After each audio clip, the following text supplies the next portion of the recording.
There's egregious and recent cases of brutality from this summer when student protests were broken up by both police and security forces, but also the youth wings and student wings of the Awami League Party. Very violent protests, which, by the way, led to the detention of a photojournalist and activist, Shahidul Alam, whose work documenting those protests and criticizing the government crackdown appears to have directly led to his arrest in August. He was granted bail this morning, but he remains in detention as of right now as the government appeals that decision. So that's a continuing case. But look, the crackdown is about more than just Zia's detention. The government has since then filed trumped-up charges against thousands of other opposition supporters, and the BNP, for its part, is claiming that they have documented at least 5,000 new arrests, including 1,000 that they provided information to the government.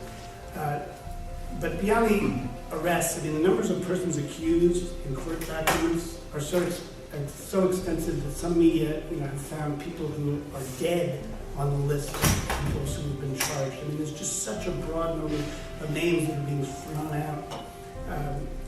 It's a broad crackdown. It's really hard to tell how many people have been detained politically, but there's a little bit to be glimpsed in the overall population change in Bangladesh's jail population in recent months. There's been approximately 14,000 to 15,000 new prisoners since September. Some of those are just ordinary criminal cases, but with an increase of that size, it gives you a sense of how big this crackdown might be.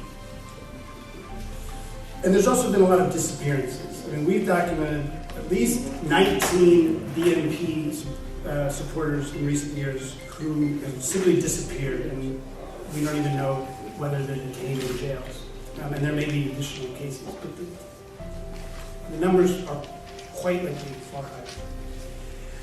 The word that many people use when describing this whole atmosphere in Bangladesh right now is fear. I hear things like hundreds of people have disappeared. We don't know where they are. Fear, suspicion, tension, threats, a culture of fear, an environment of fear.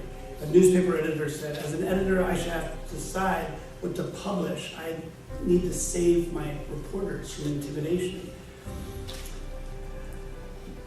So many people predict that when the election takes place, it will be in fair atmospheres, and then it will be rigged to benefit the Awami League, and that violence will likely occur in the aftermath. So that's one of the most serious problems that's facing us.